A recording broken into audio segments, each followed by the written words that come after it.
श्रीरामपूर शहर बाजारपेठ आणि बेरोजगारीपासून वाचवण्याकरिता बैठक संपन्न। दिनांक 31/1/2025 रोजी सकाळी 6 वाजता गोंधवणी रोड श्रीरामपूर येथे बाजारपेठ उद्ध्वस्त होण्यापासून वाचविण्यासाठी गेली 50 वर्षांपासून वास्तव्यास असलेले रहिवासी कुटुंब, हातावरील व्यापारी यांच्यावर झालेल्या अन्यायकारक अतिक्रमण कार्यवाहीमधून मार्ग काढण्याकरिता श्रीरामपूर शहरातील अन्यायग्रस्तांची बैठक संपन्न झाली।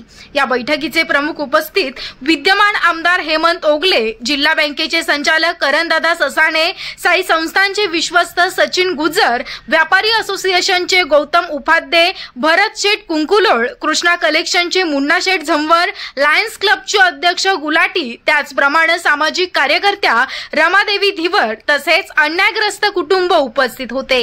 यावेळी नागरिकांमधून अनेकांनी आपलं दुःख व्यक्त केलं। घरामध्ये 2 महिन्यांची बाळंतीण महिलेला गेल्या 3 दिवसापासून घराबाहेर राहावं लागत असल्याची माहिती तेथील महिलांनी बोलून दाखवली। अनेक मान्यवरांनी दुखी अंतकरांना अतिक्रमण बाधित झालेले कुटुंब, व्यावसायिकांबाबत आपल्या संवेदना प्रकट केल्या।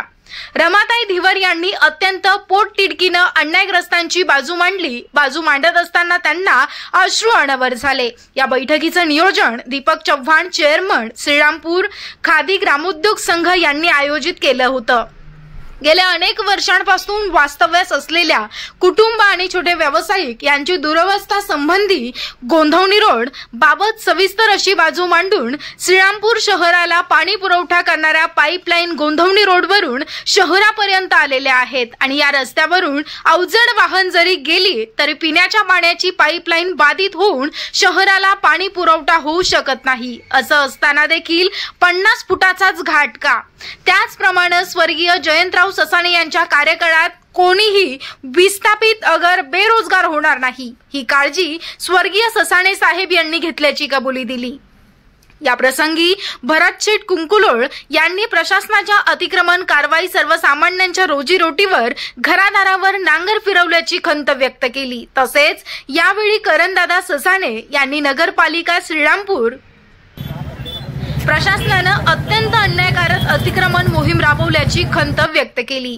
शेवटी विद्यमान आमदार हेमंत ओगले यांनी आपलं मत व्यक्त करत असताना शहरात गेल्या 3 दिवस झालेल्या वातावरणाला कसं सामोरं जावं असा प्रश्न उपस्थित केला। आमच्या माहितीप्रमाणे 8 ते 10 लोकांचा अतिक्रमणाचा प्रश्न होता, पण हे का घडलं? मी स्वतः माननीय जिल्हाधिकारी साहेब अहिल्यानगर यांची भेट घेतली। त्यानंतर दुसऱ्या दिवशी सकाळी 8:30 वाजता माननीय मुख्यमंत्री मुंबई यांच्या निवासस्थानी भेटीकरिता गेलो, परंतु तेथे त्यांची भेट झाली नाही। दुपारी 1 वाजेच्या वेळी मंत्रालयात मला भेट देण्यात आली।